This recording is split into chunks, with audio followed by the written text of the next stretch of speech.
think a lot of my challenge with relationships, because at some point as an adult, you have to get to the place where, I think it was Jim Rohn that said that lack of self. Come on now, that's one of my mentors. That lack of self-awareness is like one of the 7 deadly sins. So you always have to know who you are in every single situation. And in every relationship that I've been in, I've been the common denominator. And everybody can't be wrong. So understanding that part, it's not so much that, and I think this is why I've been single for so long, is because after a while I didn't trust my decisions, because they weren't great decisions for me. But learning who I was and learning like what I'm capable of as not just a woman, but as a person. Because a lot of times, especially women, we do it all the time. Like, you have all of these pearls that you have and all of these valuables and treasures. And if you're not aware that they are valuable, you're gonna kind of give those to everybody. I say that all the time. I don't think some women do. I don't think all women know how much power they hold. Yeah.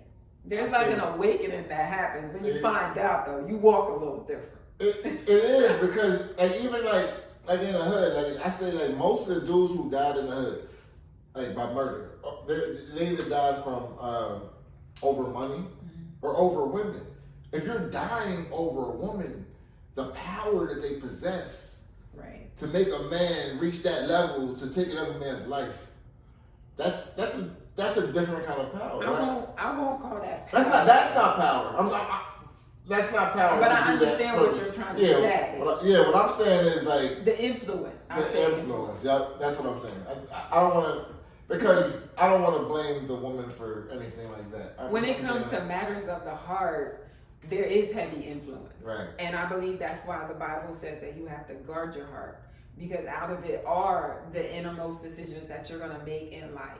The one thing that people fail to realize is who you're connected to and who you allow to connect to you will determine how far you go or how low you stay. So you have to be very careful, because we all know, we've been high schoolers before. If a certain type of person wasn't in your life, would you have done that? Would you have said that?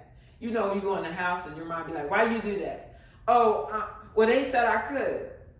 I have yet in my 44 years of life to find out who they are. Like, cause your mom's like, well, who's that? I'm not raising them, I'm raising you. I think love will, not even just love, sometimes it's lust. Like that will influence you to do things that you wouldn't normally do. Something outside of your character. It's very powerful. Cause I haven't gone all the way off the deep end. Right. But I can tell you I've been close enough. You've done things outside of your character. When somebody like messes over you, and when you believe that someone really loves you and really cares for you, and you bought that lie, something happens. Like there's a switch that goes off. Like I can believe anybody, like that situation that they had in Lancaster when that dude had shot the girl. Like he had her holed up in the house, and love, their emotions. That's really dangerous. I mean, look at the movie Thin Line Between Love and Hate with Martin and then Whitfield. First off, her last name is Whitfield. So absolutely, and we are cousins. Absolutely. So let me find out. Yeah, we are. No, let me find out you got a little bit of that blood in you. Now, well, the Whitfields themselves, that wasn't character. They're definitely warriors on different levels. But when somebody takes, like for women, it's not even our bodies that, and unfortunately we should look at our bodies that way. But when we give out of the compartments of what's on the inside, because we don't do that for everybody. There are women that don't even know how to love their children the way they love a man. That's true. So when you step on that, because the passion, I'll say, and the anger and the frustration and all that, because what you're literally trying to get back, when you see that man with another woman, it's not him with the other woman that's the problem. Right. It's that you've done to her what you've done to me. You touched her like you touched me. You look at her like, you know, her voice was in your ear like mine was. Like, you're literally... but guess what? Like, that's different. That's different. But it's like she became me in the moment, and she was a replacement. Where you made certain promises or whatever, because we internalize a lot of stuff. So she's not trying to get him back per se. And I'll say this, and it was the funniest thing, because my aunt used to say this, like, oh, well, you know, when the dude is like, well, give me my give me my car back, or give me my hat back, or give me my pussy back. Because that's basically what you want back. Is that really like? Because women give it up, but men usually have to give out the pocket. Like a dude who got his stuff together. So is that a thing? Like when you break up, do you feel like I should have never gave it to him? Like is that something you really want to take back? Like, yeah, it is. Because body count is a thing, right? For some people that aren't adults, I guess. Right. Because honestly speaking, everybody that you meet before you met them knew somebody else. Yeah. So unrealistically, I'm not gonna sit here and be like, well, you was with so and so and you was with so, because there are dudes out there like that. They do like that, yeah. There was, you know, a dude that I dated, you know, my ex, and he was so hung up on, and it wasn't even the truth. It was that was the crazy part. If it was true, I wouldn't have even been that mad about add bodies to your account. Right. Because there are guys out there that want those points. Oh, you know, I was with her. There are dudes that said they would, yeah, and made a whole situation out of it. It wasn't even real, but because he thought that I had sex with one of his friends, like, I didn't know y'all was friends anyway, because I didn't know you before I knew you. And so that's completely irrelevant. And then I would never, like, yeah, it didn't even happen. Like, me and him laugh about it today. And I'm like, why did you do? He was like, but I never said that. Like, I mentioned that I thought you were fine. And it turned into something completely different. But he was a very insecure person. When you say you're fine to a man who isn't mature, when he's around his friends, you're fine turns into she's on my dick. Right, okay. I learned that later on. And to that man, that's what he probably heard. Well, but that explains why he's with the kind of woman he's with right now. Because no one... Pew, pew, pew, I mean, I know, not at all. Because she's like one of the guys. She's like family. Everybody knows her. They all hang together. They were really cool. And they're all related. So, and nobody's looking at her. So it is like, yo, I'm not throwing shade. I promise you. Oh, dog me. No, I promise you. Because in all honesty, when you understand who you are as a person, you don't even walk in the room the same. Right. So I know that I possess that kind of power because I'm not just walking in the room. I'm the reason there's a room in the first place. So I understand that when I do come on the scene, I have to carry myself a certain way because I have to be respectful of the women that do have counterparts. You know, when I go to people's weddings, I have to be mindful because I know I'm not the average looking chick. You know, so you know you bad when you walk in the room. That's what you're saying. When I put my stuff on, I'm ready. You better come ready because I'm coming ready. And heads are turning. So, and I have to tone it down. There are certain things I have to do to accommodate. You tone it down for other people's comfort? No, I do because I don't like the attention. And at first, I thought it was just, oh, that's just how people are. But it was an older man that kind of helped me with that. Yeah. He was like, I know you want to be average. I know you want to just be regular, one of the homegirls. That's not you. stop doing that, because it's very hard for people to navigate their way around you.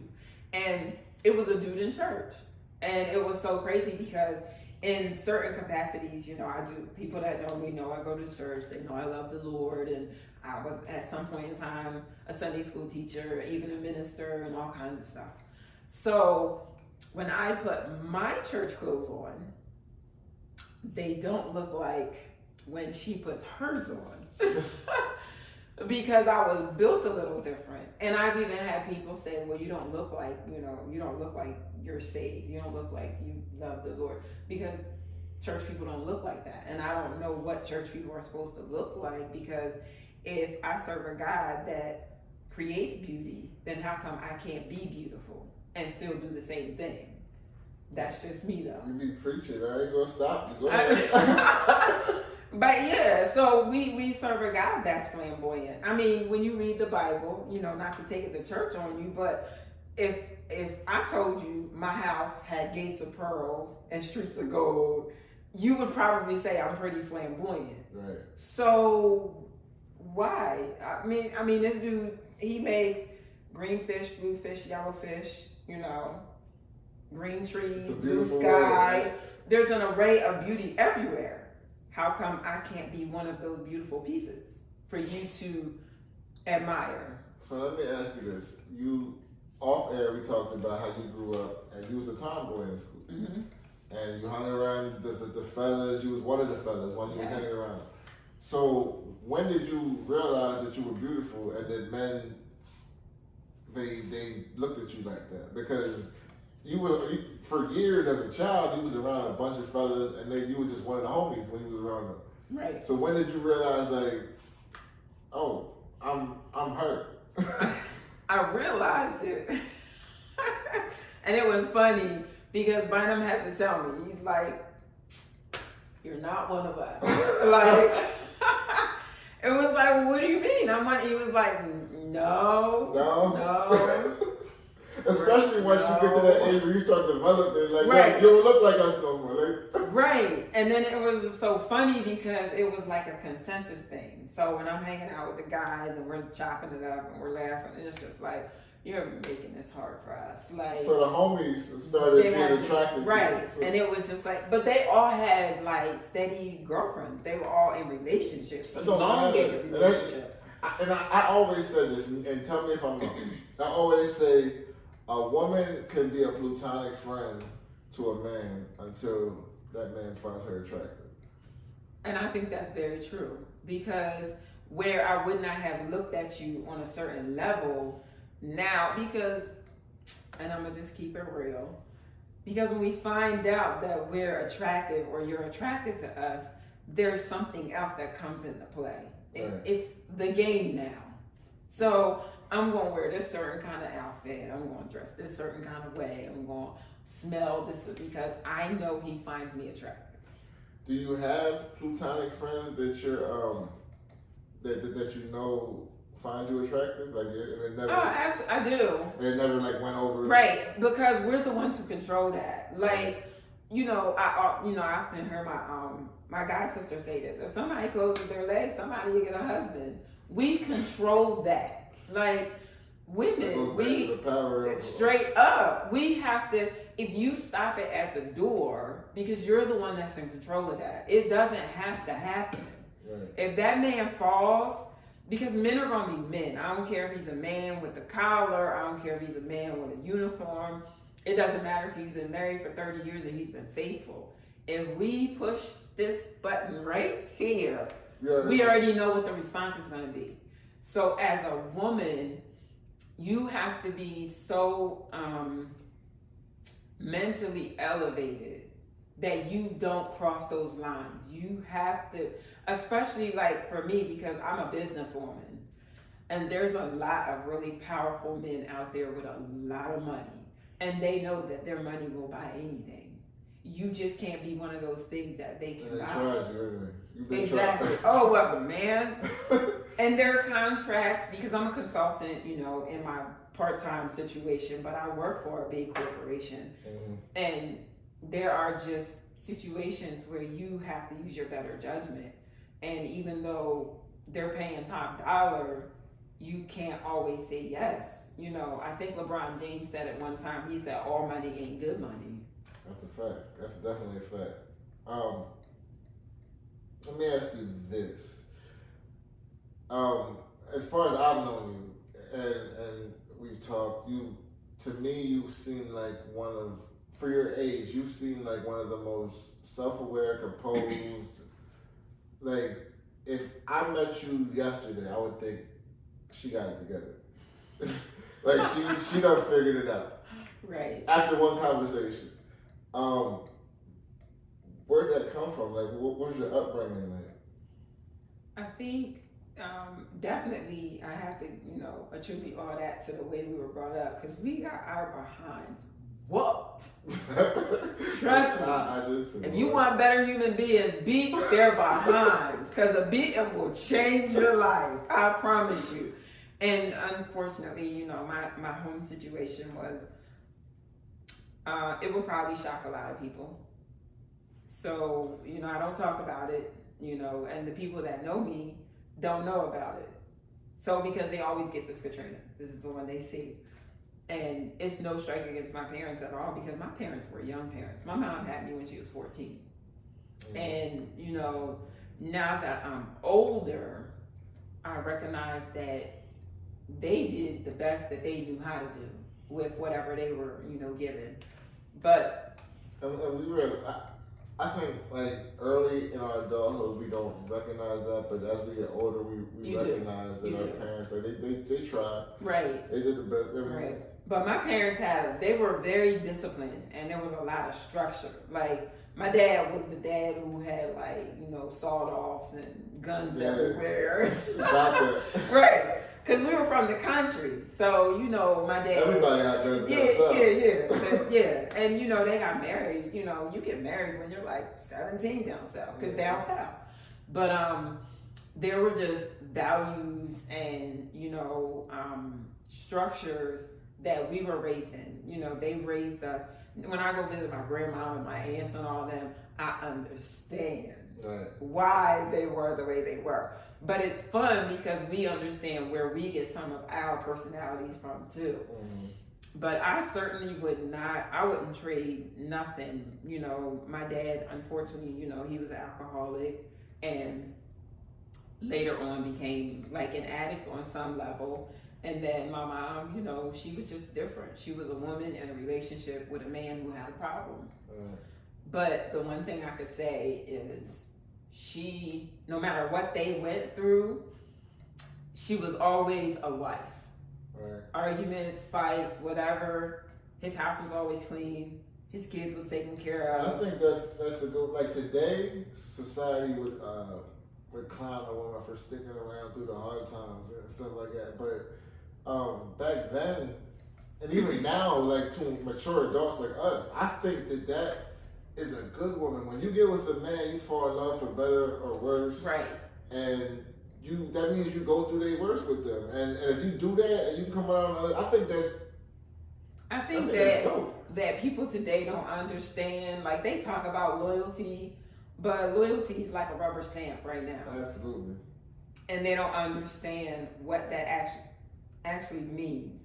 When they talk about commitment, when they talk about, for better or worse, going for broke, all in, people don't even know what that means. Mm-hmm. Not because I see it in people's friendships. People, nowadays, back in the day, people used to be on jobs for like 35 years. Right. Today, you be lucky if you make it past the first 90 days. And I know for a fact that I got a 3-year window. Right. I got a 3-year window before I'm sick of this job.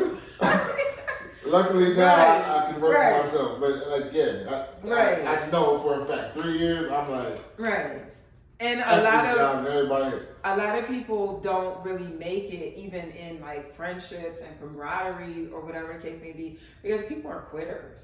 Mm-hmm. Like, nobody got no hang time. Well, we live in a microwave society where everybody wants everything done now. Like, I gotta be in love in 3 days. What? Like The Bachelor, they're like, what? As soon as you piss me off or this goes left, I'm breaking up with you because we're not gonna work through this issue. And it's sad that it's like that, because we're seeing marriage become almost an extinct thing, and the divorce rate is going sky high. That's because people, they say, the world is different, the world is different. The world hasn't changed one bit. People have changed though. The quality of people. Do you think that that's partly because of like technology and like the way that everything has progressed? I think it's because people are punks. They're chickens. Don't nobody want to go through nothing. Like, they don't want to be embarrassed. Yeah. Oh, I gotta look a certain way. I gotta feel a certain way. My energy is telling me sit the freak down. Your energy. Like, but these are the same people that aren't even real. Like, I'm not even getting the real you, but you want the real me, and then you're mad. If social media was back in like our grandparents' days, I think a lot of them wouldn't have lasted. Because social media makes cheating a swipe away on your fingertips. Right. But it also makes you get caught. You can get caught just as quick. Right. Because you leave a trail on digital. You know what I mean? So right. I think I'm not saying that social media is the only cause. Like music, movies, everything that we experience now, I think it changed the mindset of the new generation. It does, and unfortunately we have a lot of, I don't know where that line broke because the dudes that were getting raised by men back then are different. Like, you mess around and disrespect somebody like our age right now, as some of these little kids, you get clotheslined in the middle of the street. Yeah. And then, show some respect now, boy, what you doing? And this generation thinks that they know everything. Like, you can't tell them nothing because they seen it on TV, even the songs. Like, most of the songs are so recycled, but to these kids, it's brand new.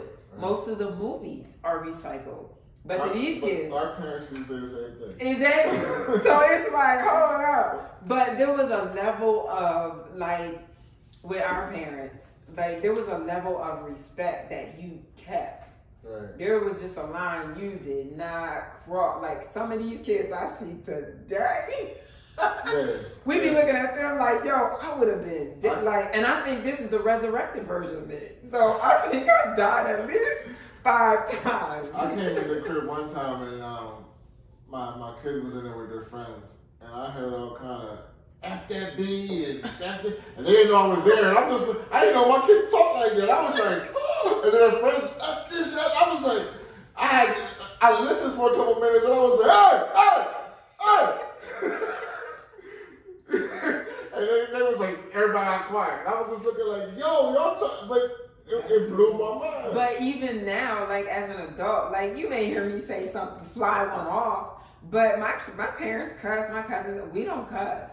I know, because I know you're family, and I know, when I'm around y'all, even your brother, I'm not, I don't hear y'all cuss. No, we don't, because... But it kind of makes me want to act right when I'm around you. Right, and that's what I mean, when I said, it's not even a room, because I'm there. Now it's a room. Right. Because you're the one that has to set the standard. You set the tone for whatever's going on around you.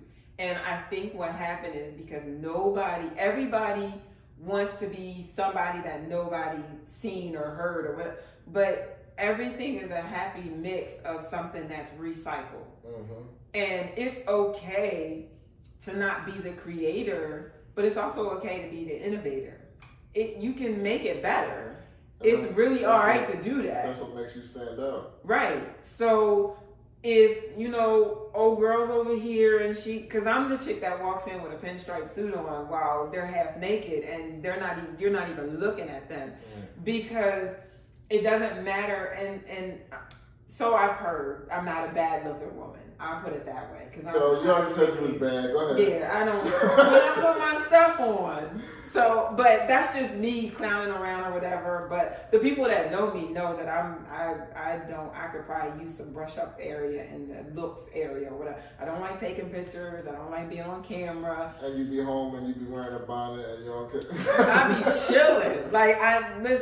I did comb my hair. Because you have the luxury of working from home, so you just get up and and wash and go. But you have to be mindful. Like I'm learning that, you know, especially like in this COVID era where people are not gonna see you. Right. This is like a real test for a lot of, especially women, because no one's gonna see you.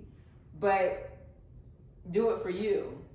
Like I shave my legs, I take nice baths, I put on nice scent. You be having your man in there to rub it up on hairy legs. No. That's listen. Let the record. No. Let the record show that I have not ever. Because if I'm with you, then I'm pulling out all the stops. You're gonna shave for your man. Yeah, you're every day if I need to. Because the occasion calls for it. Right. So you don't ever want to put your man in a situation where he got asked too many questions like, can you explain this to me here real quick?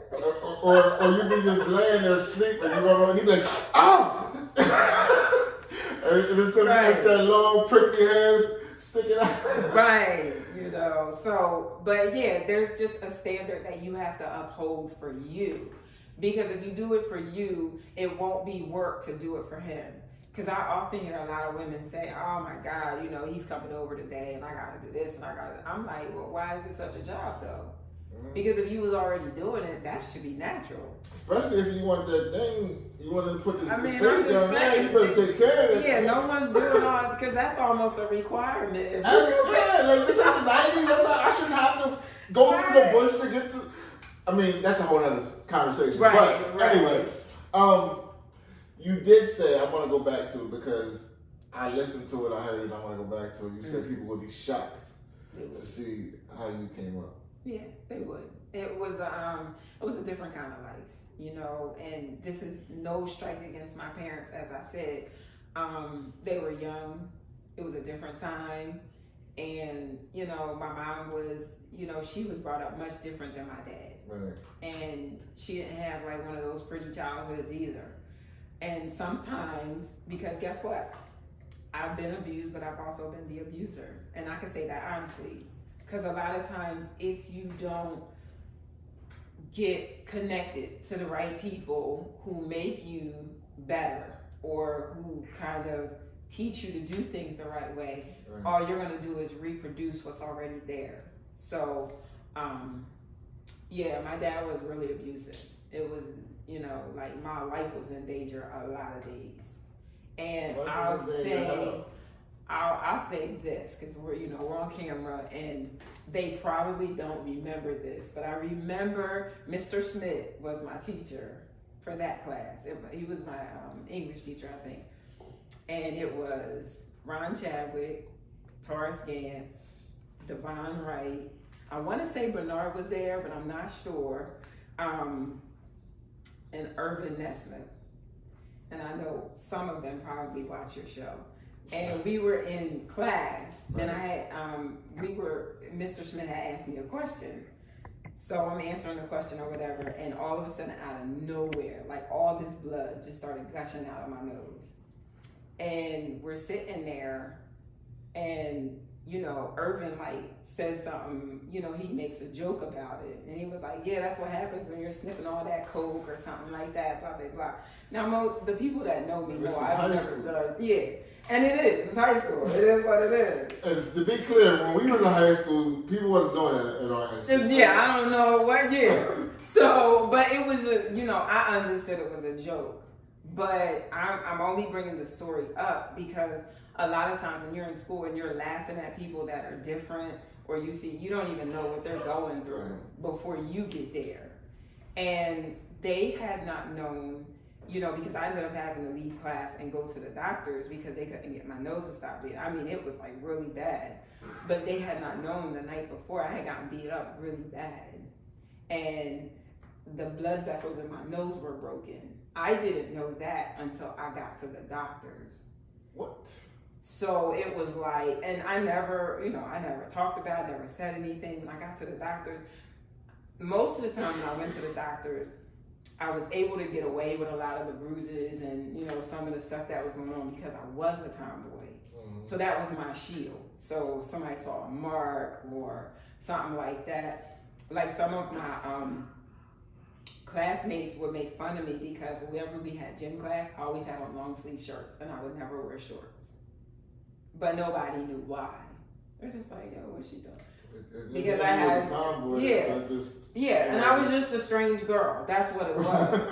But they didn't know. But you were strange for a reason. Right. And they didn't know that. Right. But they didn't know that I had bruises and marks and all kinds of stuff that I was just trying to, cover up. And just, I was just trying to be a regular kid in school. I wasn't trying to, lay low, nobody bother me, I don't bother you. Right. But that was one particular situation that I remember because I remember them. And if they knew that I was like a joke that day, but if they knew what happened, they probably would have never made a joke. How often were you? Was this like a regular thing? Every day. Every day. Yeah, there wasn't a day that. Yeah, every day. Yeah, it was pretty rough. And it came from your father. Well, my mom. Like I said, this is definitely no strike because I can't speak for nobody else's because it was almost like we were all in the same house, but we all had different lives. Right. And my mom was really, before she started going to church and getting, she got saved and everything, she was a different person. And I think because she was getting beat up on, she needed somebody to, put that energy somewhere. That's how it usually goes. And I think at the time, I was the target of her affection only because, and she would say it often, well, he likes you the most.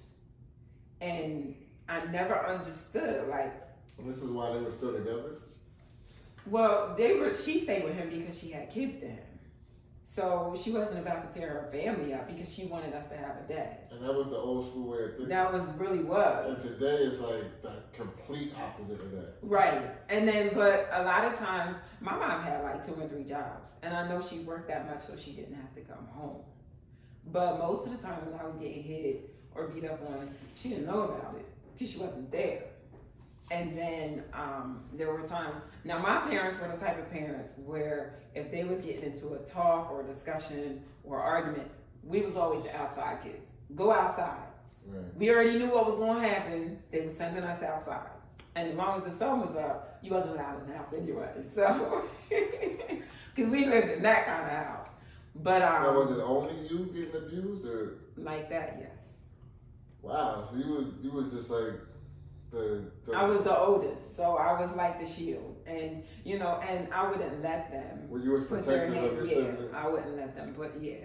So you took beatings for your siblings. Absolutely, because my little brother broke something one day, and I remember coming in the house. I'm just getting home from school, didn't know what was going on, and I come in the door and. My dad, I got knocked out. It was just a whole fist. And I'm like, oh, shoot. So every day it was crazy because it wasn't until because I went to Wheatland. And so I had to try out. So I didn't know that that's not how you got, I didn't know. I didn't know that something was wrong with that. As a kid, that's whatever you see from baby on up. That's normal to you. Right. So you think everybody getting their ass whooped. Right. And it was crazy because we had friends that were getting beaten too because we was laughing about I know you gotta beat. We used to do the same thing. I would come and if something happened, the next day it was always funny to me. It wasn't funny in the moment. No. But when you and your friends get together, they start cracking jokes, y'all get to laughing about it, and you got like Kevin Hart said, laugh at my pain. Right. Now there was an instance where, like I said, some of my closest friends were, the Deppards, the whole family. It wasn't just 1 or 2 of them. Yeah. The whole family. We was just cool like that, and everybody just getting trashed every day. And so my mom came over there and I was there. She told me not to leave the house, but my dad kicked me out and it was cold outside. So I had to go somewhere. So I went to Miss Tommy G's house and I was over there. My mom had got off of work and she came over and that was the first time I ever got beat up in front of anybody. And it was pretty bad. And so I remember going to school the next day. and I was looking for Jessica, but her sister told me she didn't come to school that day. And I was like, oh my God, but why? Because she was so upset about what happened to you. Yeah, because she had never seen that. Now, did you have marks and stuff coming to school? I did, but nobody could see them. It was always covered up? Mm-hmm. Wow. Yeah. It was a different kind of life, but I certainly, if all of that, now mind you, me and my parents are like as cool as a fan. Like I was a daddy's girl to the heart. Like my dad was. Well, that was years ago, and right. They say time has all wounds. No, even then, because even like today, you know, I visit my mom. She lives in Florida. You know, I live in Georgia now, so I go every other weekend. We hang out, we laugh, we talk. You know, I pay her bills every once in a while. So the relationship is mended and everything. Yeah, it was never not a good relationship.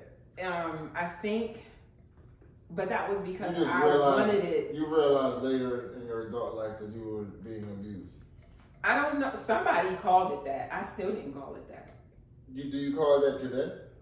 If somebody knew, yes, that was absolutely not okay at all. I'm about to say you wouldn't do that to your kids. No, that was a different kind of situation. But it was pretty extenuating, and I think for a long time it was hard for me with my mom. Like I resented her, but I had to love her, not to hate her. That's how I managed those emotions. Because there was a time for my dad that I hadn't seen my dad in over 10 years, and that was only 6 years ago. Wow. So, and then when we call each other, we laugh, we talk about, you know, he's a Cowboys fan, I'm a Seahawks fan. We laugh, we talk. Hey, when you coming down, you know, he sends me every year for my birthday, he sends me money in the mail. I'm all the way up to $25 now, because it started off as 10. So $25. $25. Shout out to Pops. Shout out to Pops. But yeah, it's you know, I had to choose to love so that I wouldn't, because it wasn't making me better. And it took me a long time to realize, in order for me to learn, because that was a prayer of mine every day, that God would guard my heart so that I would treat people the way they should be treated and not as a result of how I was treated. But I did want to touch a little more on was, you said that you were abused and you was basically, you got hands put on you every day. Was there any other kind of abuse that happened in your life? Not at home, but I think I can remember, because I left home when I was like 12. You left home when you was 12? Because that's why you seem so like an old soul. You have an old soul. But I've been really blessed to have a lot of older people that have, you know, context and have depth. You know, there's a lot of people that I can name off the top of my head that God really put in my life to kind of protect me emotionally. When I speak to you, that's what I get. Like something that is one of like my things is I love really speaking to old heads, like like the OGs, the 70s, the 80s, because every time I'm speaking to them, they're dropping wisdom and I'm learning. And you're my generation, and when I talk to you, I get the same thing. Like I get that. It feels that way. Like somebody old as hell. Yeah, like you be dropping gems, and I be like, damn. Like when we talk and I hang up, I be thinking for like an hour or two, like, sheesh. Like, cause our conversations they get deep sometimes, and I be like, but you always drop gems that I get from old heads. Right. But I think a lot of that, because a lot of older people that do talk to me, that are supposed to be mentoring me, they're always like, man, I learned so much. So I'm always honored. And that was always, I want to say it's a gift. And, you know, I've always heard that I had wisdom. And that was the one thing that I always hung my hat. Yeah. Like, and maybe that's why I'm so poised as a person, because my goal every day, when I pick up the phone, when I'm talking to somebody, you know, on a Zoom call or at the grocery store, is to change something. Right. Whether it's just that moment or that hour or that day, because I don't know what kind of condition anybody's in before they get to me. But my goal is to make sure that when you do get to me, I added value. You do that, and I've been praising your name all throughout TCP, telling them talk to this woman right here. Like I didn't usually when I bring somebody on to the family, I run it through everybody, not because I have to, but because it's a respect thing. Like this is the family, yo. I'm gonna do this, and I didn't do that with you. I was like, I'm bringing her in, and everybody's gonna love her. I know they're gonna love her. Well, we don't do that in the chats. Like when you guys are chatting, and the one girl asked for prayer, it was just second nature. And that was on a post, and you was on point. Is some of the stuff you do is just dope. But getting back to the abuse thing, I know that's not a funny thing. We're smiling, but yeah. So it wasn't at home that it went further. It was. I mean, I haven't been saved all my life, but I've been in church all my life. Right. And just different places. Like, you know, when you don't, like, my goal was to prove to myself that I had value. Mm-hmm. Because unfortunately, like I said, my dad was in a different stage of life at that time. But when you hear, you know, my dad told me I was never going to be nobody. Like, no man's ever going to want you. And, you know, but this is the same man. As a child. It was all, that was the narrative. But this is the same man that would bet his entire wallet that I could spell any word that you gave me. This was the same man that would bet his entire wallet that if you raced against me, that I was going to smoke you. So it was kind of confusing because he praised me for a lot of things that I had the ability to do. Because I'm a writer. I've written at least 2 or 3 books. I write poetry. You know, I'm creative. You know, I am because of my Black History Month thing from last year. But that was fire too. Thank you. And it was like literally off the cuff, and I'm like, what can I wait till y'all see what I do this year? So, but you know, I could draw. Like that's how I made money as a kid. You know, I would draw on people's clothes, and they would pay me for it. Just a lot of different things that I was capable of doing.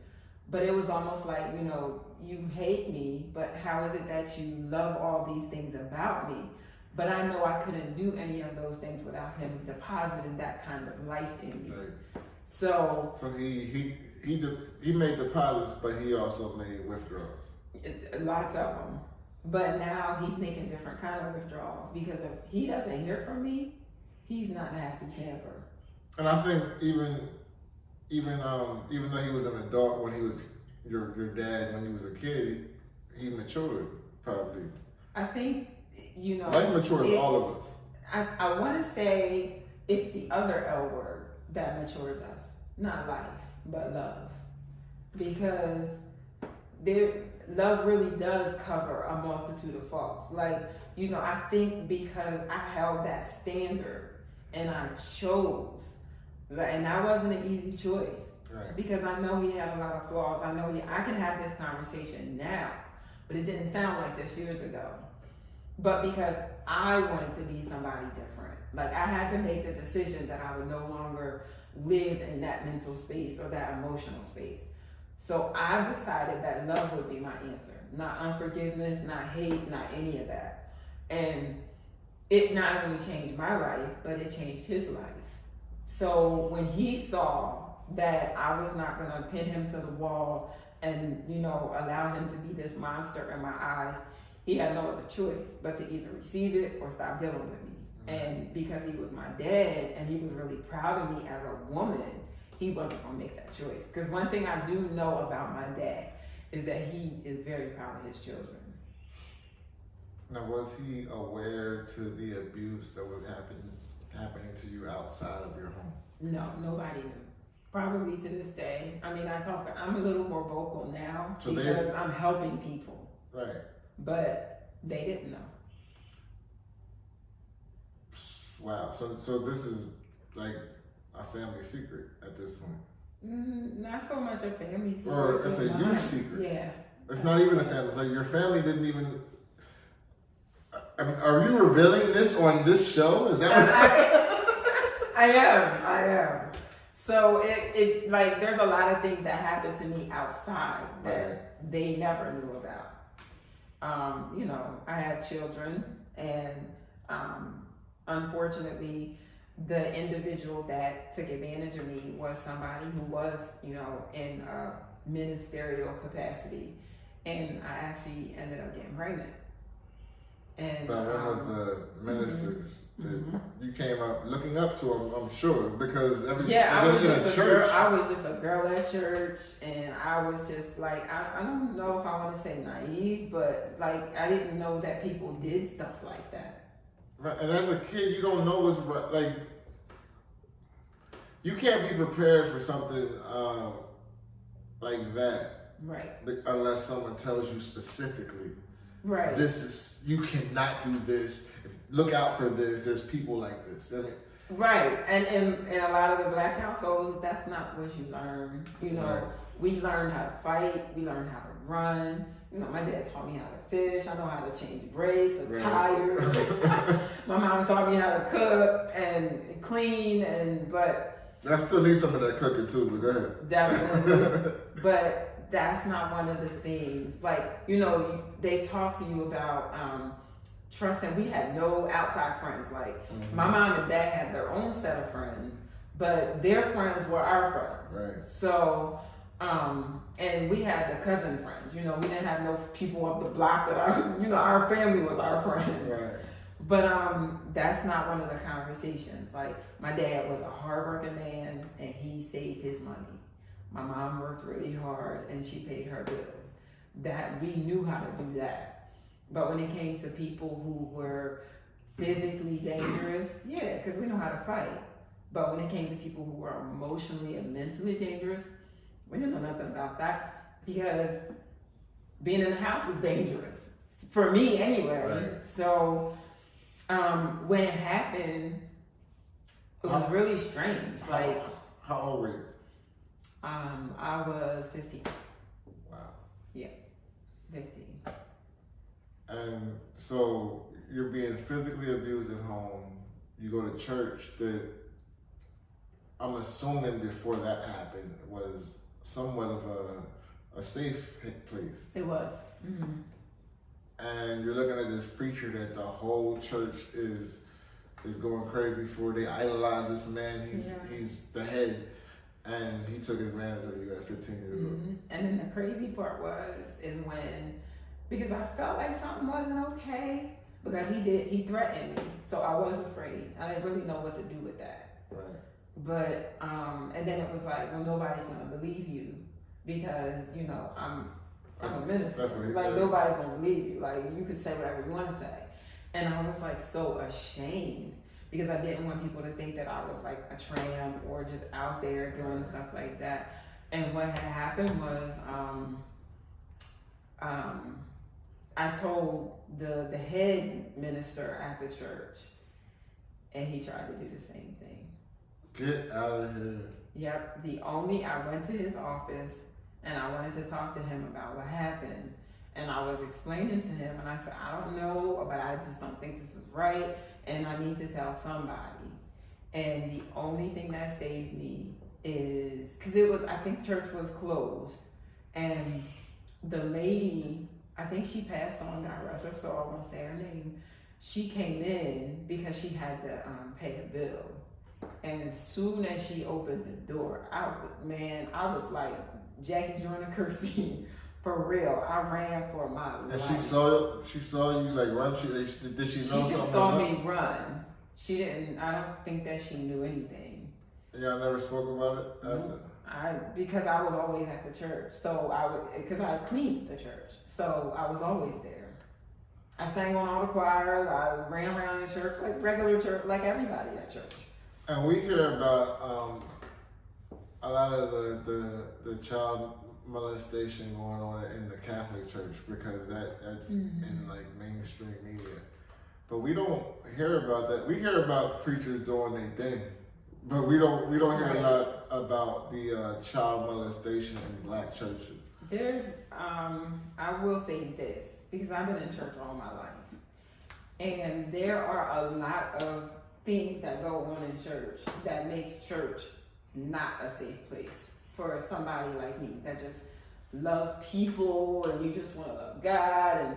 And so that situation between, remember all those years ago with Bishop Eddie Long and the two, I won't say that it did or did not happen, but I will say a lot of that goes on in church.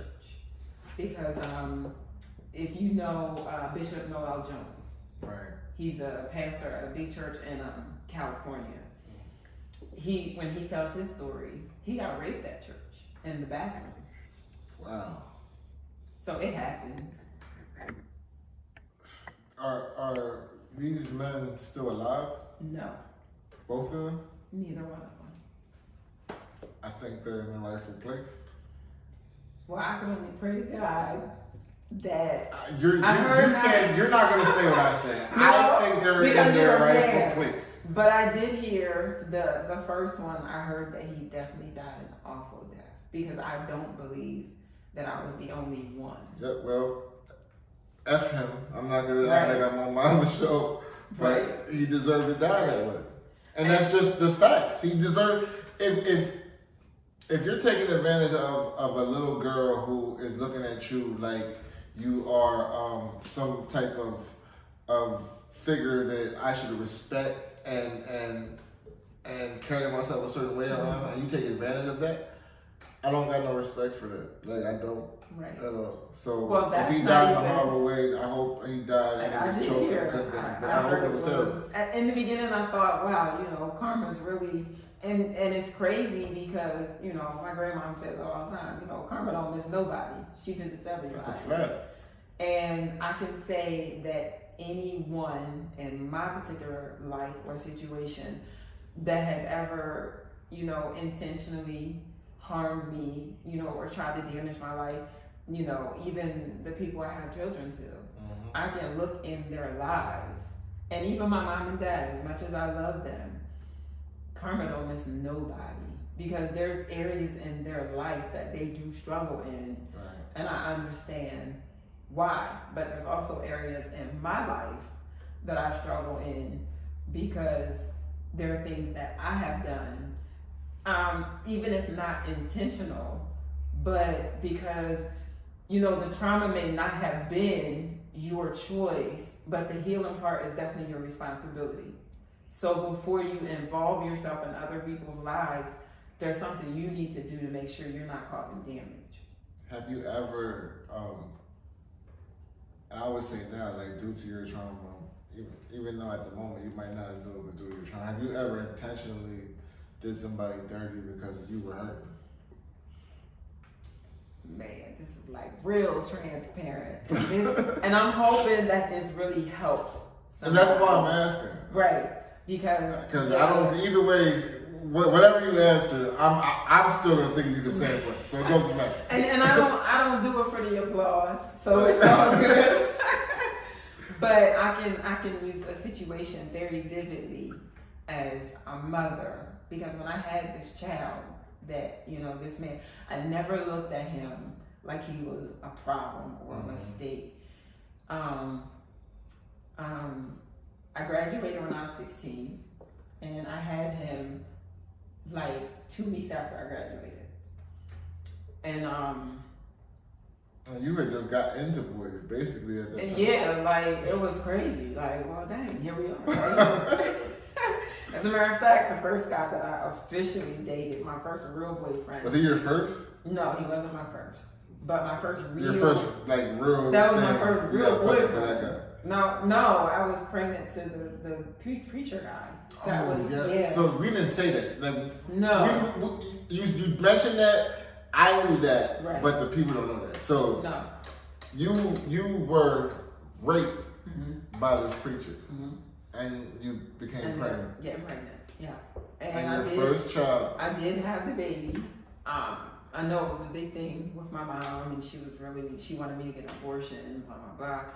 And your mom knew that it was to her? No, she didn't know. I blamed it on a boy that I was talking to. So you really held this whole secret up. I can commit crimes with you and know that you're gonna keep it. Absolutely. I'm going to my grave with a lot of people. I'm laughing, but this ain't funny. Right. I'm laughing about something so we can laugh now. Right. I'm laughing about something separate. Right. But, so you're pregnant. You give birth to this child, and your parents, your family, nobody knows who this baby is. No, there was a lot of speculation, a lot of conversation, and it was really sad because the commentary was like real humiliating and unforgiving because nobody knew the situation. Right. Because they didn't know that you was the victim. Right. So I left it at that because I've never been the person to chase down, like, you know, whatever you want to think, I'm fine. Where do you think that comes from? Where you just, you hold just your stuff in, you don't tell people? Because you don't, like, I feel like you I feel like you would have came out so much earlier, but you feel like, to me, it feels like the upbringing almost, where you're like, I'm not gonna tell, I'm not that person. I think that I did it that way because people always saw me as a certain person, so I was living up to a standard. Okay. So it was like, well, you know, Katrina, you know, she cracked a few jokes, we laugh, it's always a good time. Yeah. And I felt like I wasn't ever able to show that face because everybody, even now as an adult, no one, when, you know, I'll fast forward, my last relationship, you know, 7 years ago, we had a child, but he ended up dying. And The it child? was, Oh, I'm sorry to hear that. my son lived for, you know, a day and then it was over. Wow. And even with that, like the funeral and not, like, people didn't know what to do with that because they're not used to seeing me with an emotion on that level. Because I'm always the warrior, I'm always the fighter, I'm always the one, look, we got to keep it together. They say always check on your strong friend. Man, and there were days, and I did go through, I want to say, like, just, you know, I never been in that kind of pain before. Right. Even, and don't believe the hype. You know, there's people that live, there's people that die. One thing we are guaranteed, nobody makes it out alive. That's a fact. But I will tell you that when your child dies, that's a pain that, you know, words don't make words for that. And you never really get past it, but you learn how to walk with a limp.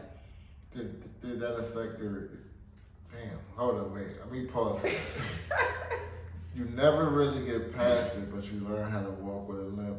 That was your word I'm gonna use. That was free jewelry. The free jewelry. Yes. But damn. So how'd that affect the relationship after that happened? They say, I will say this. I don't care what they say. What you say? I have to preface it No, like go ahead. this. They say that there's 3 sides to every story. There's your side, there's my side, and then there's the truth. I won't tell a side. What about his side? Like I said. So it's just your side of the truth. So that sounds like your side ain't the truth. No. You gotta give him a time to speak. No, because what happens is when you're talking about stuff like that, it's always based on perception. Right. So if I'm an axe and I'm chopping down a tree, the axe is going to say this won't hurt that bad. The tree is like every stroke hurts.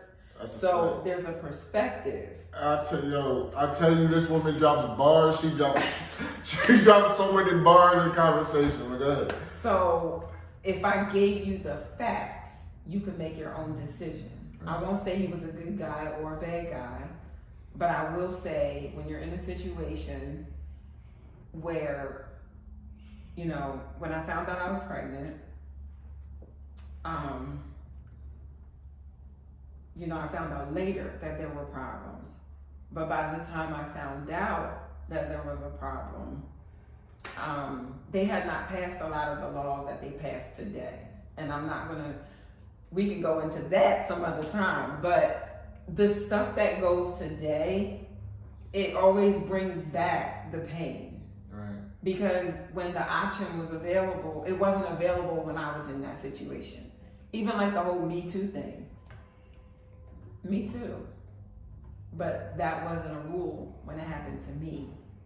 So when I see these women, I'm like,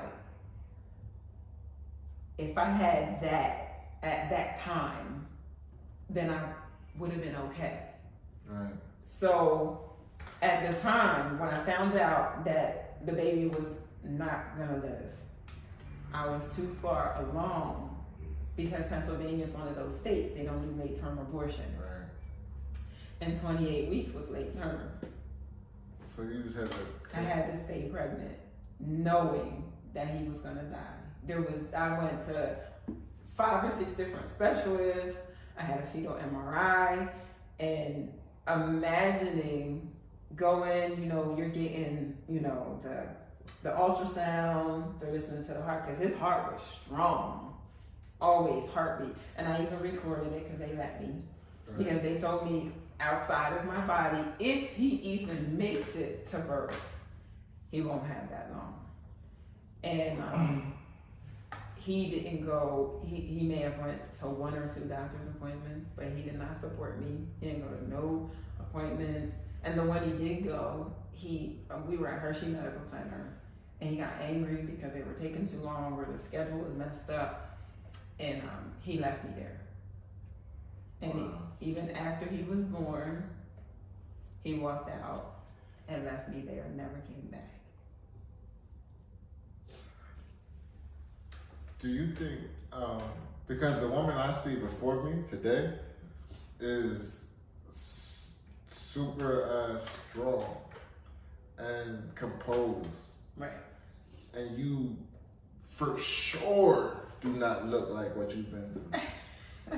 Right. Not only do you not look like what you've been through, you don't carry yourself that way.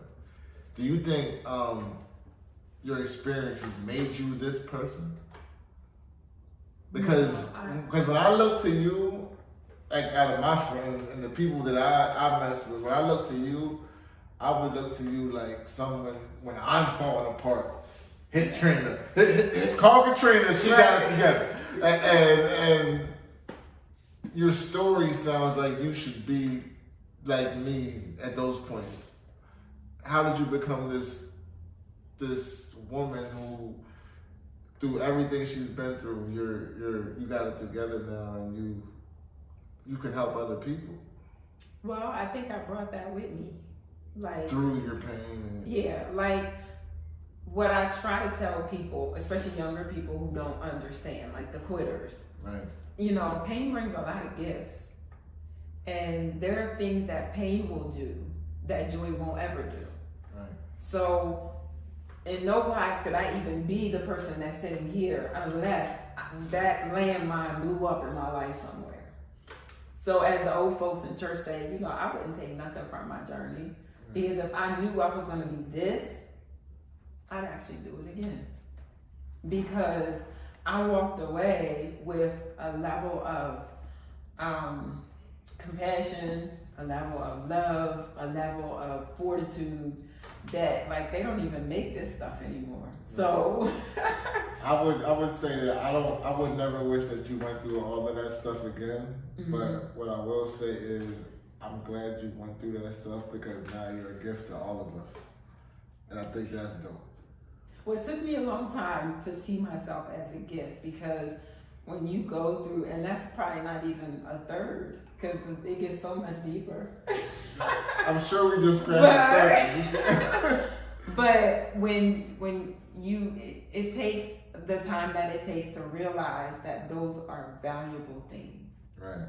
And a lot of, so when you meet a man that isn't capable of catching you where you might be falling, then it's easy for you to walk away and say, I can do that all by myself. Knowledge from past experiences.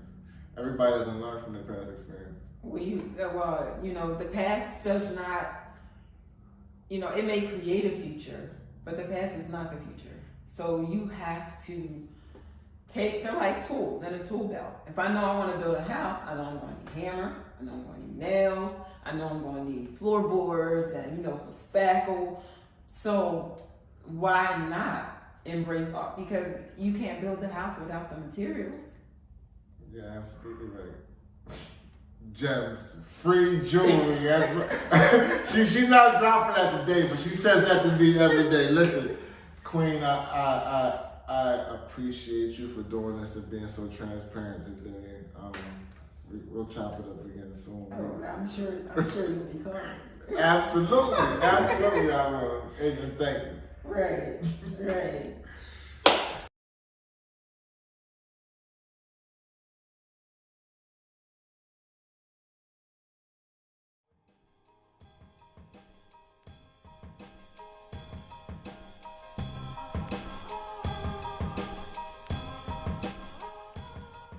Hey, yo, Lancaster, York, Harrisburg, Reading, Philly. I'm gonna need the whole surrounding area. I need y'all in the building this Juneteenth.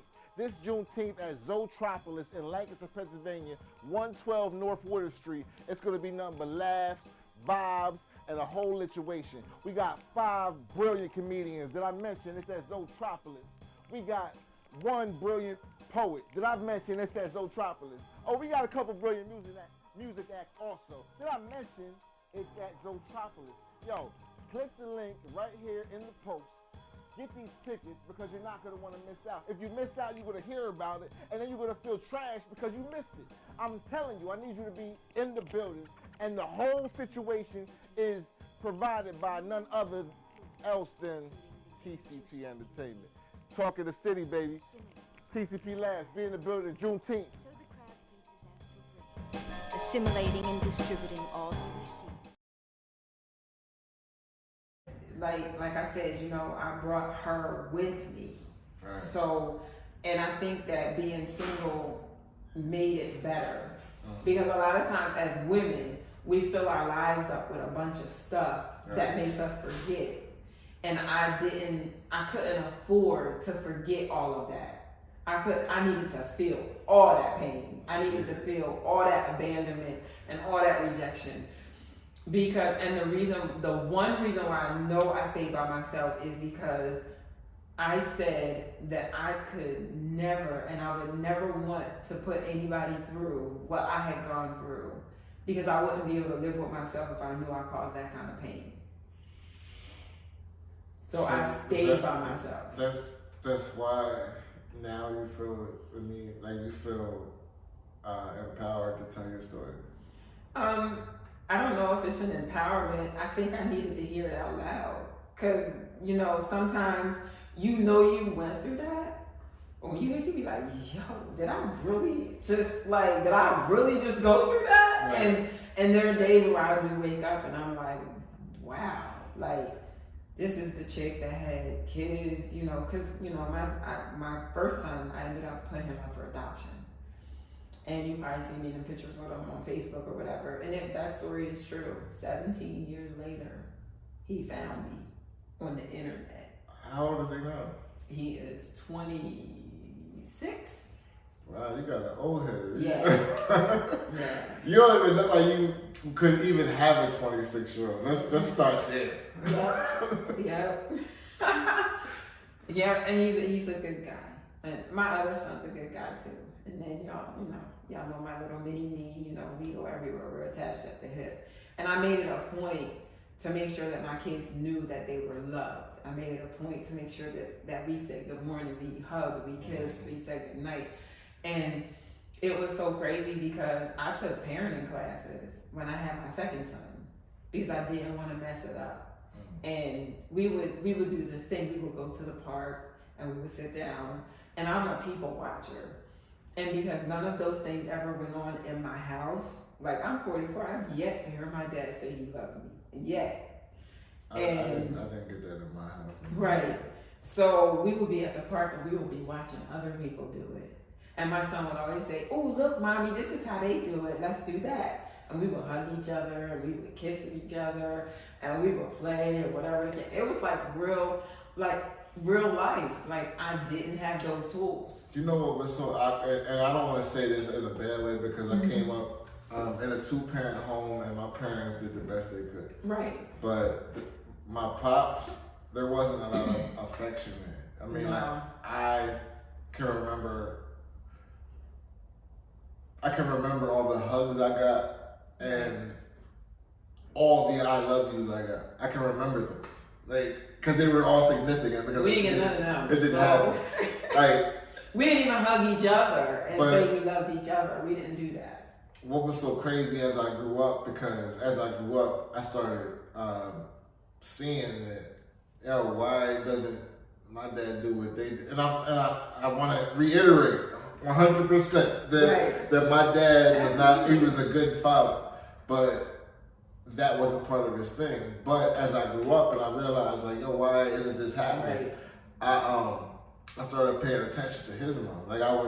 So my grandma, I would always go over her crib, I'm hugging her, but the hugs were kind of awkward. Like she would hug me back, but it didn't feel like when my mom hugged me. Right. Like it was, and now then I started thinking like, oh damn, maybe that's why Pops. Right. Because I don't know how it was when he was a kid. I never even asked, but I knew when I was with Grandma Leg, like I was like, I give her the hug. She would give me the hug back, but it just didn't. And she showed me super love. Her love didn't come from I love yous and hugs and kisses. It came from, I'm gonna call you, I'm gonna check on you, I'm gonna be at your events, and I'm gonna give you bread when you ask for it. That was Grandma. I knew Grandma loved me that way, and as a kid, that was normal. But sometimes when you get older, it's like, I want a hug. There's days where you be like, and my kids did that for me. It was just like, I remember sitting down one day, and my kids have not, I wasn't that mom. My kids have never seen me fall apart. Like maybe once or twice when it just was unavoidable. Right. But I remember sitting on the edge of the bed one time, and I was just so just broken. And I was at a loss because we ran out of money, and we ran out of food and all kind. And I remember just sitting there, and I cried, and my son was like, "It hurts, Mommy." I said, "Yeah, it hurts." He said, "Mommy." So he runs to the bathroom, and he comes back with this box of Band-Aids. It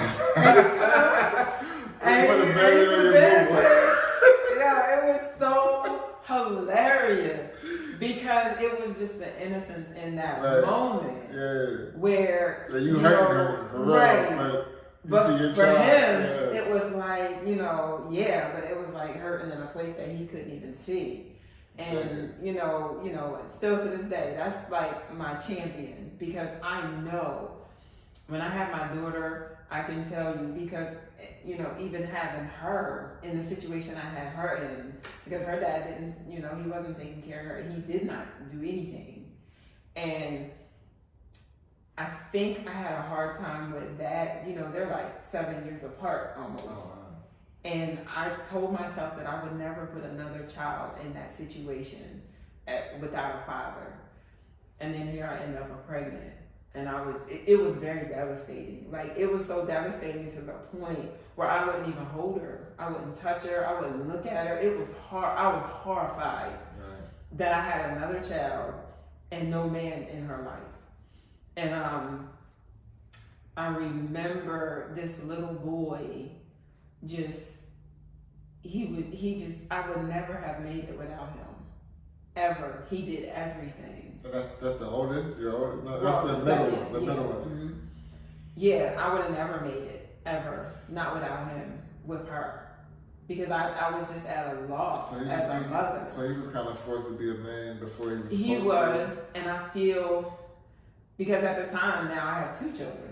But I'm sure he still had a better, like he had a less traumatic upbringing. Oh, we had that. We had the most. We went everywhere. That was my road talk.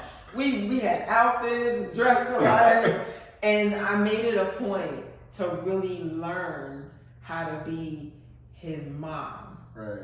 And it's so funny because I tell my daughter, she's 17 now. She'll be 18 next month. And, she's like, "Mom, I just need you to be my friend." And I said, "Look, I can't afford to be your friend because you need a mother. I have to be your mom because if I'm your friend, you won't make it. So, and I have to be hard. And even with my son, I had to be really hard on him because although I've never had a good man, I was going to make sure somebody else would. So that's why I raised him the way I raised him. I definitely was hard on him. Maybe a little too hard because as he got older, I needed him to see a different kind of woman. Right. Because I needed him to know that you're going to be a man. You're going to own your crap and you're going to do what you got to do. And I think that he was robbed of a childhood because I worked so much and he had to take care of his sister. So he couldn't go outside and play with his little friends. He had to babysit and everything else. And I think he resents me for that, but it made him better. And then, you know, his dad wasn't around either. So I had to become, like, thank God I was a tomboy because he ran track, he played football, played basketball. And you played sports yourself. I did, you know, I dibbled and I dabbled. I dibbled and dabbled. I did archery, I did gymnastics. Archery? Yeah. I didn't even know we had an archery team. I took archery in college and horseback riding. You was the only black person on I that probably team. was. But I was like old girl on the I did archery like in like summer camps. I was like straight up. Right. And I played tennis because I love tennis, you know. But Serena? yeah, well, you know, and a tennis ball in her hands is worth $1 million. And mine is just a tennis ball. You should have stuck to it. But I was really good because I was really athletic. So that came in handy when I had my son. And you went to school after school? I Like college? I did go to college. Yep. I don't have a formal degree, but I have lots of education. Me neither. I dropped out. So yeah, I've told my story many times. I was a 5-year medical student, so I took health information. 5-year medical Five-year student. And you never finished. And So well, you wasted all them thousands. no, I wasted a little bit of thousands, but you wasted a lot of thousands. No. Let me tell you what, I paid for most of that. So I didn't. So you good now? I am good. But let me tell you what happened. And I was like, Lord, if it's going to happen, it's going to happen to me. When I was 15 credits away from graduation, the director of the program that I was in died of a brain tumor. Wow. And nobody knew how to pick the class up. So they dropped the curriculum from in the middle of the semester? It was almost over. I did my clinicals at Hershey Medical Center, as a matter of fact. And they didn't give you the credits because the teacher died? Well, I couldn't finish because the classes wouldn't. Oh, I need my money back. I need my money back for the whole semester. I've been fighting. They credited some of it back, but she ended up dying. So they dropped the whole program from the college. And I wasn't even that far away. Wow. So they told me I had to come back as a medical assistant. I was like, ain't no way. Like I was about to be a whole technologist. You're bugging. And so what happened is I started going to a different college, but I had so many credits from my associate's program. I had enough credits to be in a bachelor's program. Yeah. So when I went to my undergrad, I was taking, because I no longer had my job at Health Guard. That's what I was working for. And they were paying for my medical degree, but they went out of business. So when I got my job at Comcast as a systems analyst, they wouldn't pay for a medical degree, but they would pay for a finance degree. So I was a 4-year finance management major. Dope. So yeah, I'm a little bit smart in certain areas. You've done a lot. That probably explains your old soul, is that you, in your young years, you've been through so much. Yes, and I've been through a lot of my older ones too, but you're not old. You're not. Yeah, I'm not. You would say I'm not. You're not old, but because you're my age. We're the same generation. Right. And in your years, you've been through a lot. And that's and even know the half. So. And even in my generation, you seem like you're more mature than most of the people I talk to. Even the people that I consider like really intelligent humans, right. You still seem like you got them more together than them. And a lot of that had a lot to do with, regardless of anybody in this life that's looking for a level of development and advancement, you have to know that there's a higher power that is in control. Whether that's God, Buddha, whoever you want to call him, I'm not getting in that. But I know that my faith has helped me with that.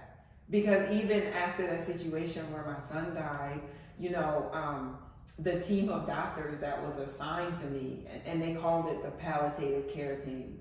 And those are the people that just make you comfortable until it's over, Right. basically. So they knew when they came in. Yeah, they knew. They were assigned to me. And these Because you people, said you knew before you was even in labor. You knew months. I was like 4 months pregnant when I knew. So I just had to stay pregnant. Wow. I wasn't able to get an abortion. I wasn't able to do, I just stayed pregnant. So every day, waking up, understanding that your body is a casket, basically. And pregnancy is not an easy thing Already. for the men who are watching and don't know, like, but pregnancy is a difficult thing for a woman's body and the way that you are moving around. So you had to do this every day, knowing that your child wasn't going to be alive. Right. And the whole situation. That has to do a lot when you're saying it does to you mentally, because the people that are celebrating you don't know. And you kept it to yourself the whole time. I didn't say anything. Wow. And it was just like, Lord, you got me here, and you're gonna have to take care of me, because nobody else can do it but you. Did you ever? Because that would have been your first child, or was that the first one? No, this was the last one. This is the youngest one. Mm-hmm. So this was in a relationship that was. We were together. We lived in the same house. Our kids knew each other. Yeah, we were together. Wow. Yeah, and he just wasn't there. Like it was almost like he didn't even touch me until he wanted to have sex with me. He just checked out. Basically, like it was just not. He was not kind. I mean, I don't want to say anything to damage his character, but you know, it is what it is. He wasn't kind at all, and he didn't treat me well. And where was your mind at that time? I remember, it was crazy because I stayed out of the house. I was still working. As a matter of fact, I had 2 jobs at the time. And I remember being so afraid to be by myself, because in my head, I was like broken. Like, if I don't know how to do anything else as a woman, we know how to have kids. Like, I couldn't even get that right. That's what was going through my head. And after everything else you've been through, I could see how that would weigh on you. Right. And so I was very suicidal, pregnant. And the only thing that kept me holding on was understanding that I couldn't take a life that wasn't mine. So really just, there were days where I would be in the shower just bawling my eyes out, and he would be like, "You're making too much noise." And even the day that I went into labor, I didn't sleep that whole night. I couldn't even get in the bed. I was in so much pain. Now, it had been 8 years since I had a baby. Right. So you're thinking, oh, these are just really bad cramps, don't worry about it. And I slept on my knees that entire night, and I was just on your knees. I did. I slept on the side. I was on my knees on the side of the bed. Yes, because I was in that much pain the whole night, and he just kept telling me I was making too much noise. And so when he got up that morning, and I just told him, I said, I gotta go to the doctor. Something's wrong. And he was like, well, then we better go, because it might be time. Get to the doctors.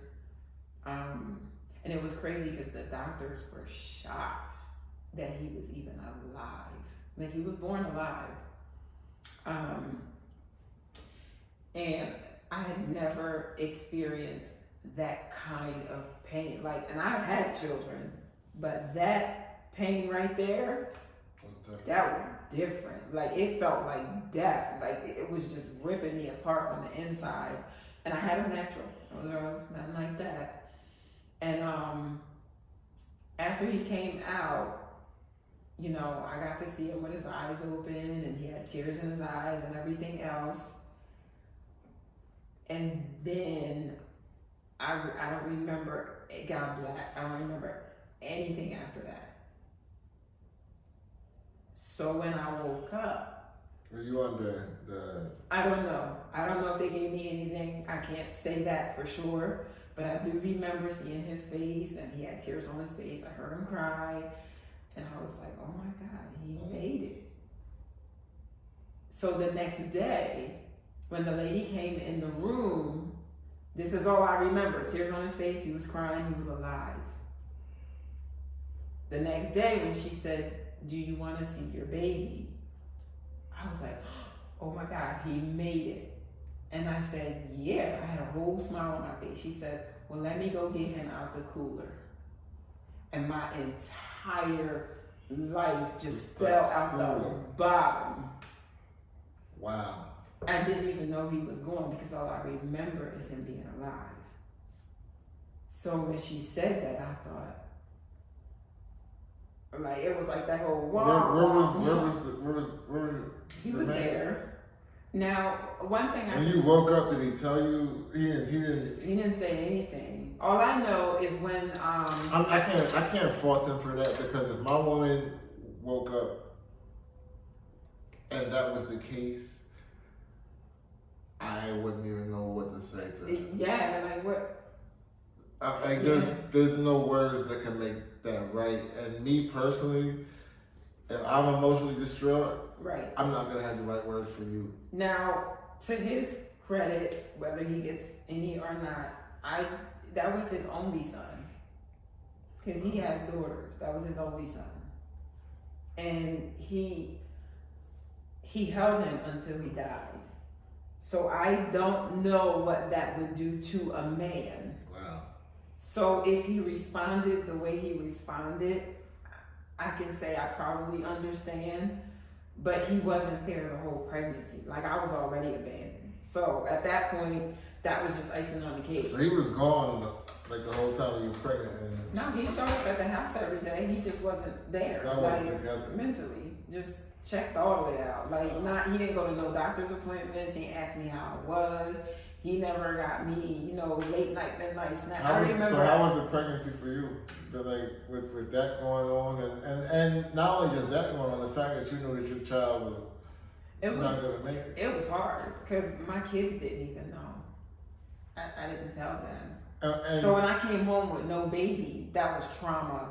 That was a different kind of trauma that I had to deal with. For everybody in the house too. Yeah, because they were waiting.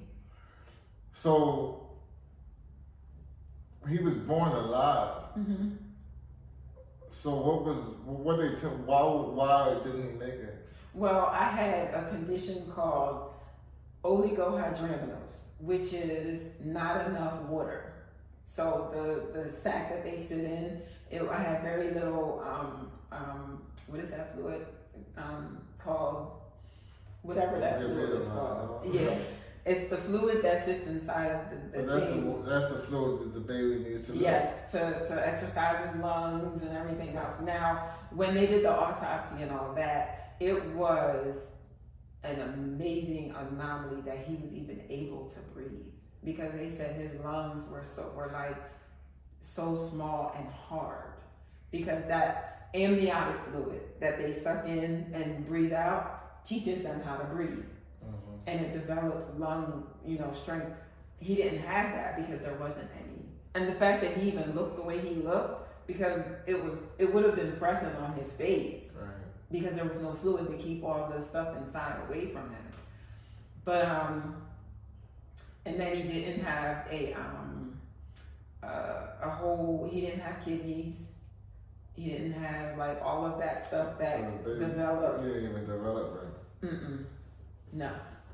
Damn. But from this part up, he just looked like a normal kid, and his heart was still beating.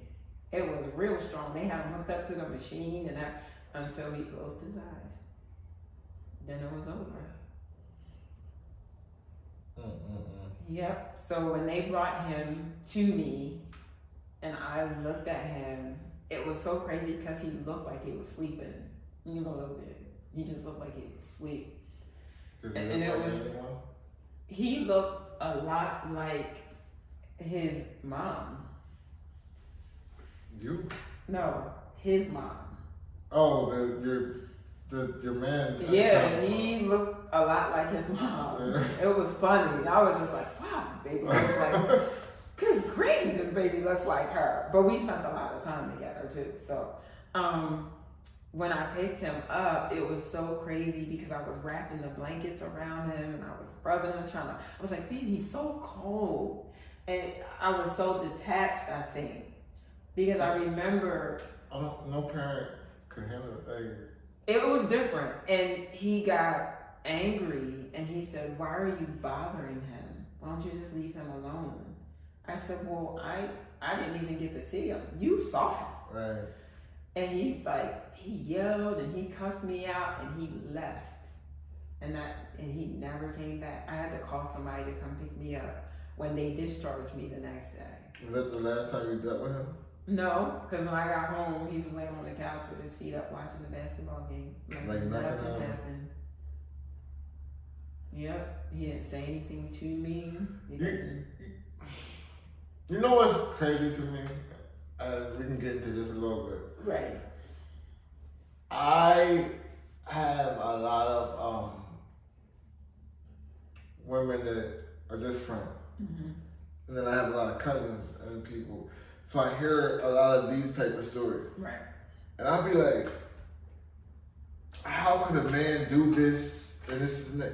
Now, mind you, I'm telling you this from a man that there was a time, I've been an ain't shit person. Like, right. I've been that. Right.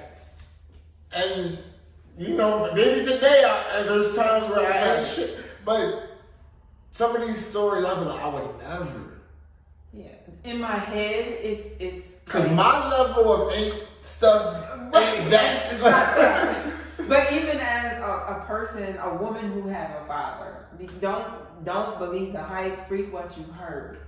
A man in a woman's life matters, right. Even if he's not a good man or all the way. Because when my dad wasn't drunk or high, he was he was the best dad in the entire world. My dad was smart. He was funny. He worked hard. He was somebody I could definitely look up to. I understood that he had a vice that kept him from his potential. And when I look at my kids, it was really hard for me to understand them because I didn't know what that kind of pain. I had a dad. I still, at 44, I gotta talk to my dad. I gotta go see my dad. Right. And my dad, you know you ain't been here in a while. And out of all of his kids, if I don't show up, he has a problem. Like, where's that girl at? That's his thing. And every time I go see him, I don't care if it's, my dad lives, across from a farm. He works on the farm that my grandma owns the land for. Because he's retired. He just needs something to do. Right. Every time I go see him, whether it's potatoes, cabbage, a notebook, a box of pen, he always has something to give me. Every time I go see him, you will see, if you ever get to my house, there is items that I got from my dad. I don't care what it is. These came from my dad. So and he's making up for it. But my dad's always been a giver. That's something that he's always been. But the relationship that you describe now seems to me like he knows what was wrong. I think he does because he's very careful but I had my moment where I was able to ask him. So you spoke about it. Right, we did. When my mom first left him, and unfortunately, my mom, and I'm not gonna say good, bad, or indifferent, but we woke up one day and we didn't have a mom. My mom just left. And we didn't hear from her. She just did. She left. Where's she at now? Well, we know where she's at now. But when we were little, we basically were taking care of her. She just got her when he was kids and just did. She left and never came back. Wow. So it was us. And my dad was trying to cope because that was his wife. That was the woman he was going to spend that. My dad did a horrible job. My dad she didn't just leave y'all. She left everything. Man. Yeah. And my dad was that was the first time in my entire life that I had ever seen a grown man cry. My dad was so broken. That's a lot. To leave if I wake up today and my wife leaves, let's say my kids are younger now. My kids are grown now, but my kids were younger. She wakes up and leaves. The pain from the relationship and all that would be like that's secondary. Not saying that the relationship wasn't everything, but I'm saying like life changes and I don't even got time to plan for it. Like this is like I wake up, I got kids, we got jobs, they gotta get to school. Who's cooking? Right. But my dad was like, he came home at night. When he came home, he was drunk out of his mind. So we're there in a house with no parents, just taking care of each other. My sister was the cook. I was the one that made sure everybody got to school and did their homework. Just forced to we was just freelancing. That's how it went until they, the house, they gave the house up or whatever. I remember my dad moving to a room over by, I think it's Save-A-Lot now, on that strip right next to St. Paul's Church right there. There's like a building and there were rooms in it. And, we were just like, I don't even know how we made it because it was literally just us. We didn't have nobody. And I remember my dad would write letters and he would slip them underneath the door. Because I had gotten my first apartment when I was 16. I worked at LGH in the cafeteria, and the only reason why the guy gave me the apartment is because I lied on the application because I wasn't old enough. But it was right up the street. It was right on Lemon Street, right up the street from my job, and he knew I lived there, and I would come home every day, and there would be a letter under my door, begging that I would help him put his family back together. Your dad? Mm-hmm. He was like, you gotta get us back together, and it was so crazy that it was me, and he was just. So it seems like he looked at you like you were the adult in the house, even though you were his child. Right, but he was just like, you just know how to talk to people, so you need to talk to her. That's a responsibility that is way too heavy for a child. It was. Because this man would fall apart. It was like crazy. And I remember, I will never ever forget this as a woman. And I remember asking him, I said, why did you treat her like that? And I will never forget his words.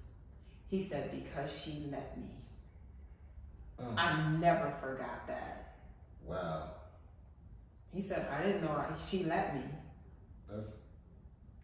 That's I never forgot that.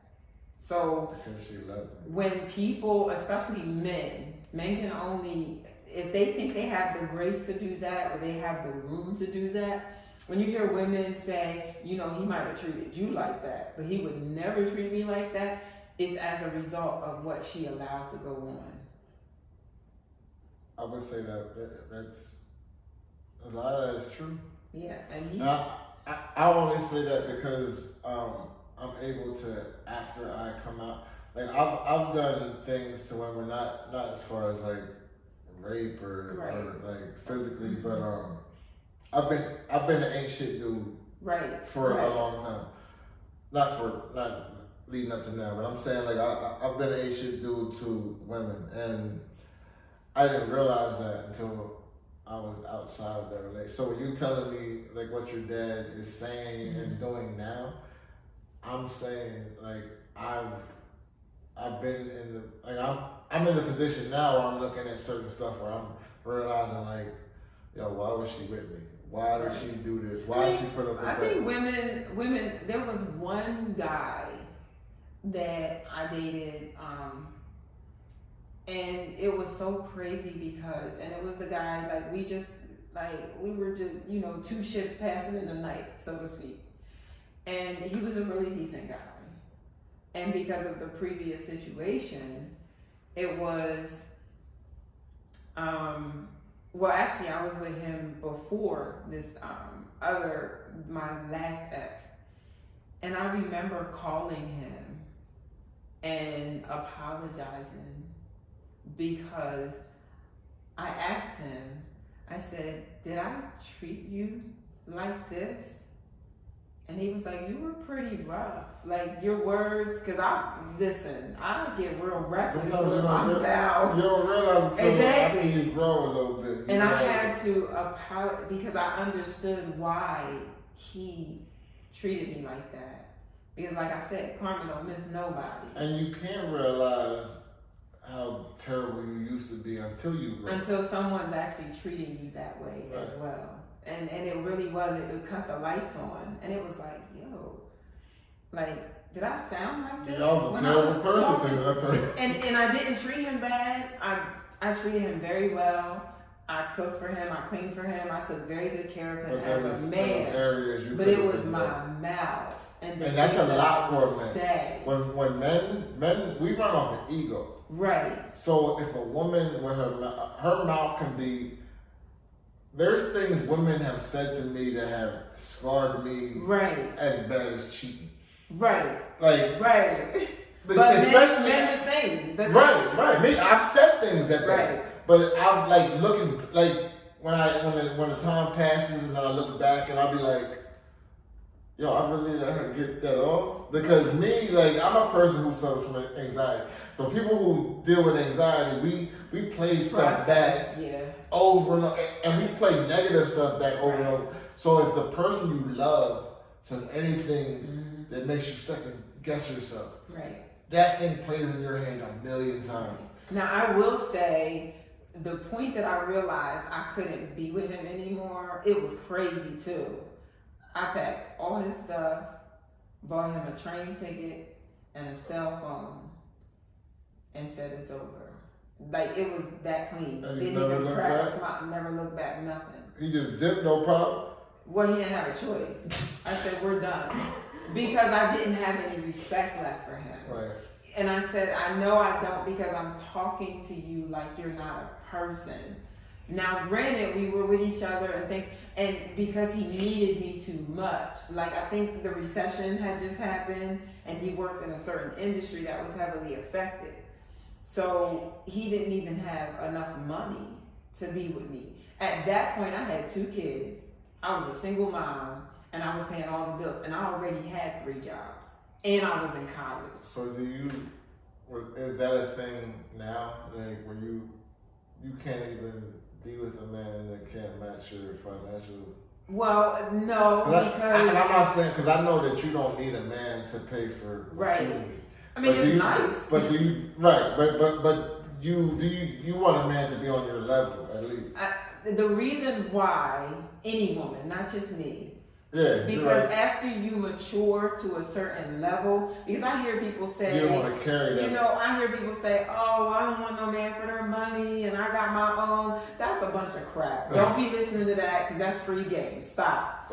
What the reason why is, let's just say, you just went to the beach, so you can appreciate this. Let's just say you was at the beach and, let's just say somebody you saw in the water was drowning and you had to come and help them. Now you're in the water and they're fighting you and you're fighting them to help them. There's no level ground. So you're in a situation where, yes, you might have the upper hand, but there's no level ground for you to stand on. Right. So they're gonna pull you down. And it's gonna be you or them.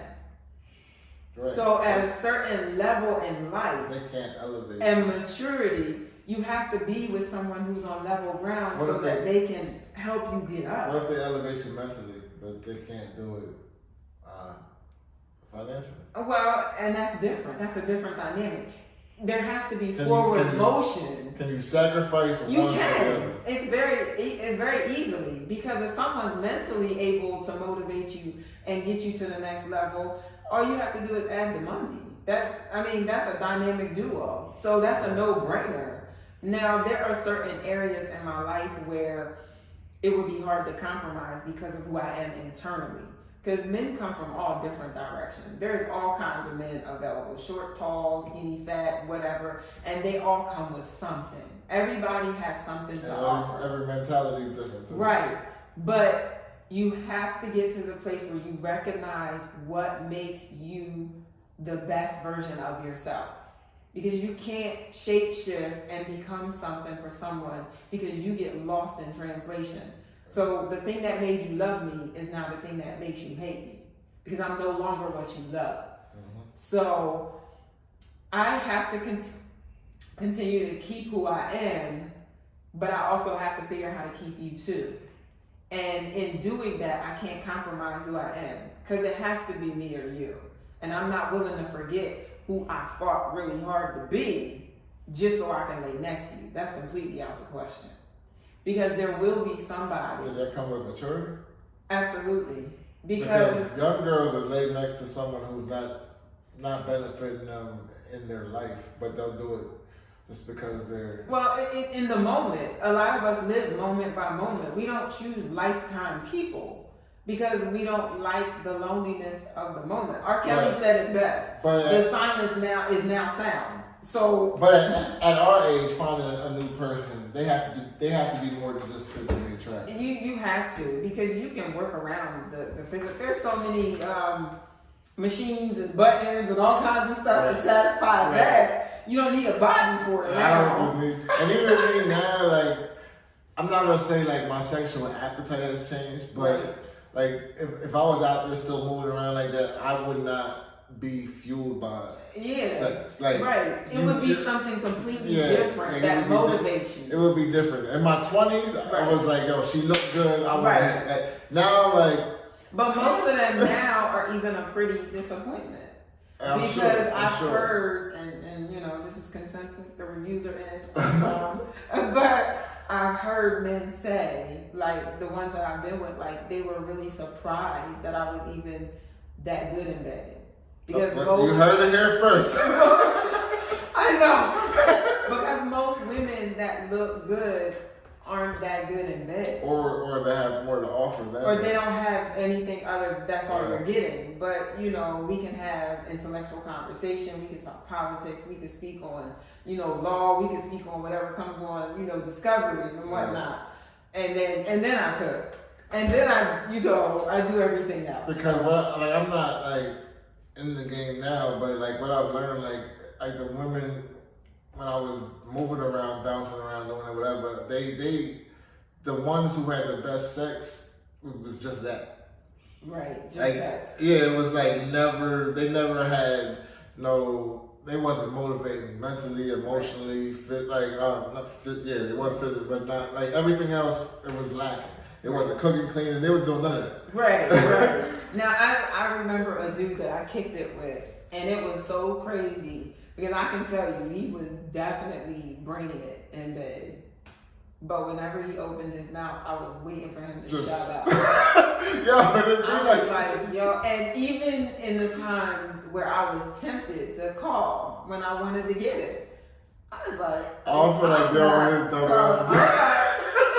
Nah, I think I'm good. I'm gonna just pray a little while or something. Like, it was such a time. He was just really dumb. And the older you get, the more that is a thing. Right.